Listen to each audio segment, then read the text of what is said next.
Are you ready for this? Watch.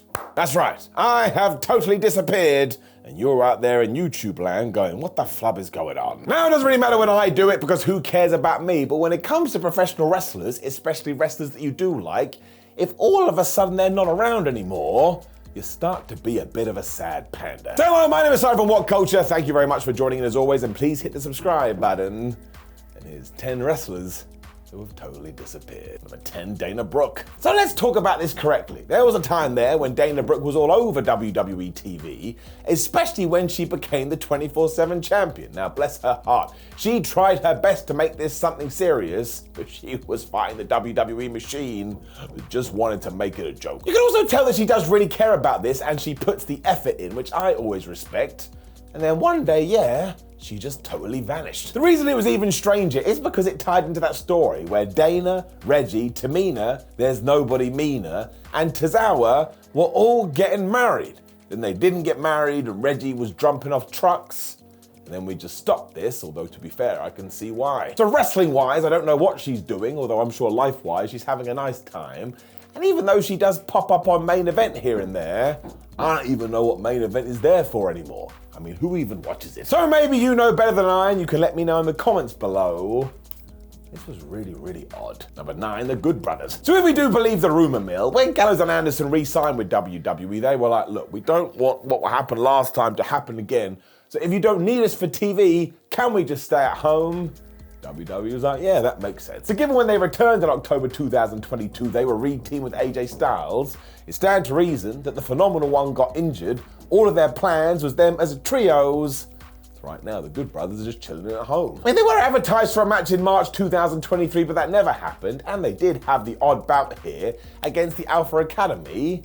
Otherwise, we haven't seen from them. We haven't heard from them. They just left. I mean, it would have been nice to have some sort of explanation, even if it was, oh, they're with AJ nursing him better. That would have been nice, but here's what we can do. The Raw after WrestleMania is just round the corner, so we can have AJ Styles come back with the Good Brothers in tow. We can start a new program.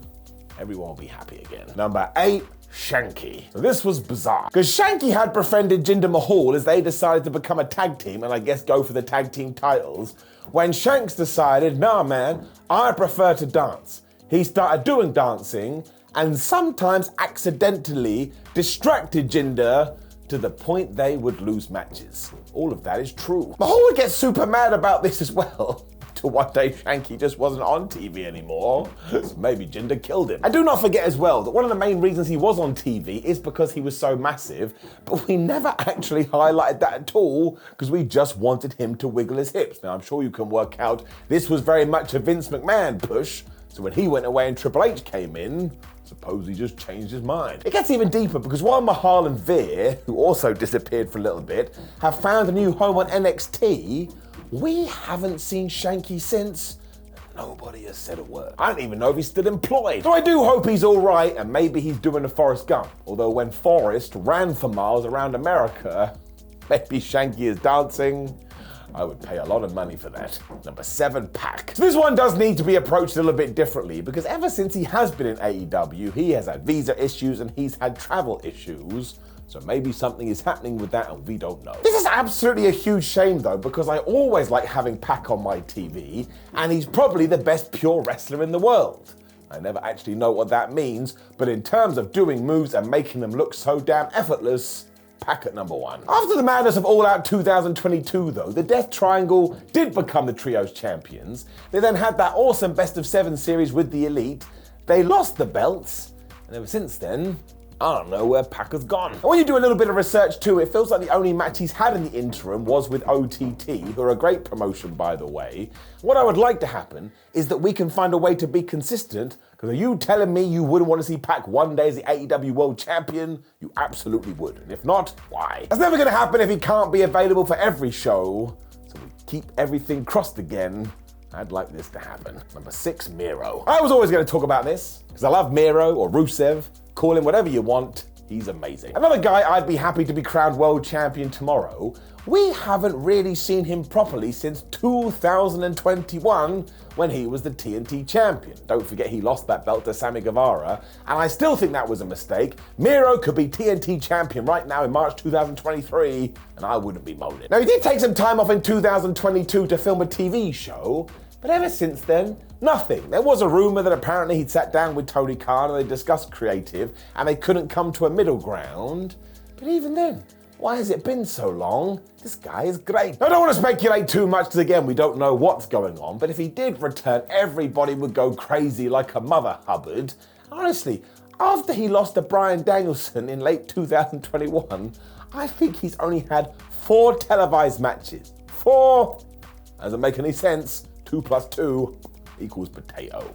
Number 5, Alexa Bliss. So when Dave Meltzer came out and said Alexa Bliss is taking a hiatus, Alexa Bliss did a tweet saying, "No, I'm not taking a hiatus. If WWE wants me, they know where to find me."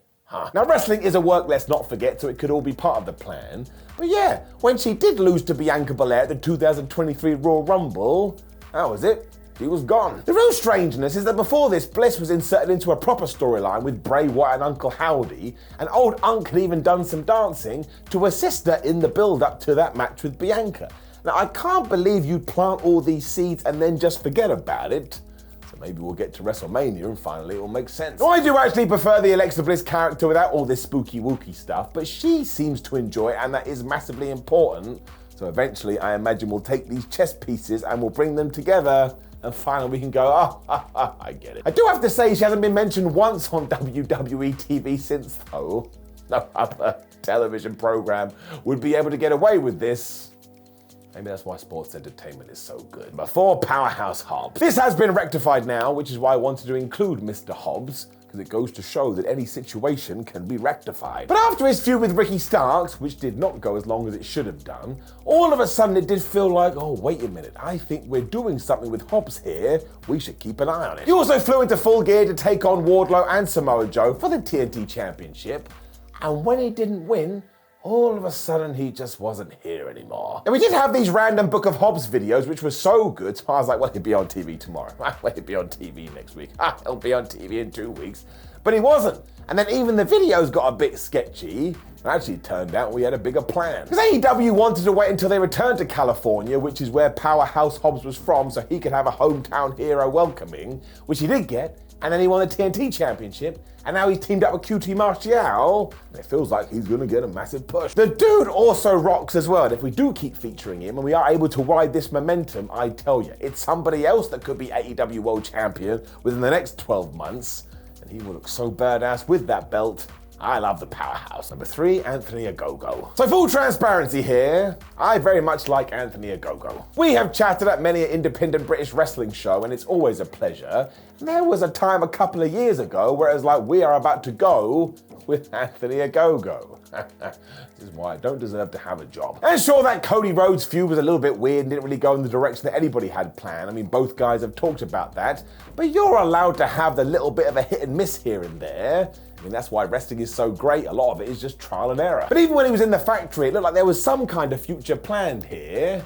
And now we're not getting anything. And again, nobody else knows what's going on, so we do have to take this with a pinch of salt. But we haven't seen Anthony on AEW TV since 2022. And that may have even been back in the summer. Hopefully we do get back around to him at some point, because not only is he not scared of a microphone, but he has that boxing background, which makes him legit.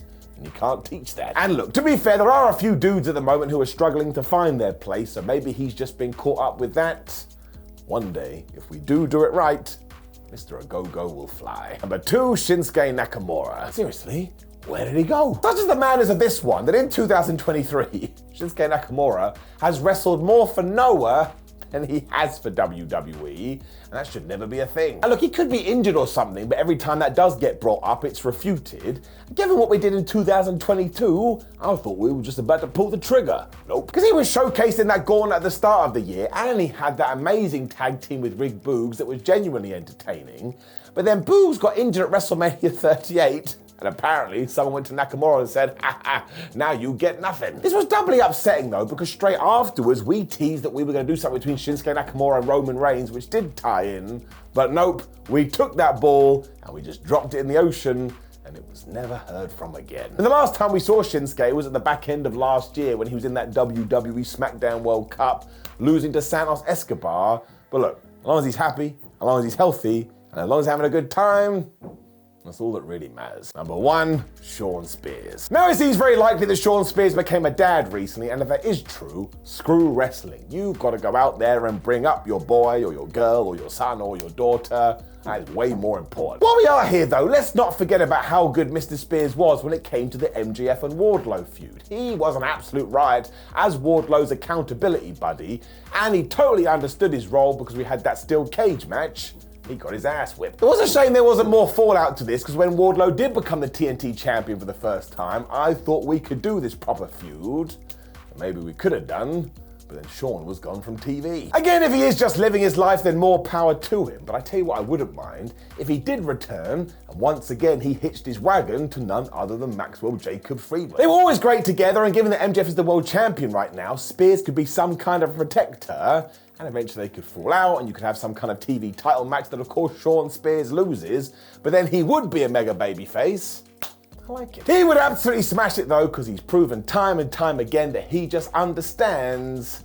I would absolutely call him an underrated talent. Know of any other wrestlers that have totally vanished from TV? Tell us in the comments below, then hopefully somebody can figure it out, because there are a lot of them right now. Then please do like the video, share the video, and subscribe. You can also see there's videos on the screen right now, and you can give them a click. That's interaction for you. And we're on social media, What Culture WWE and Simon316, and we have a website. It's whatculture.com. My name is Simon for What Culture. Thank you very much for joining me as always. I was going to do the disappearing joke again. We did that at the beginning. I'll just walk off. Goodbye.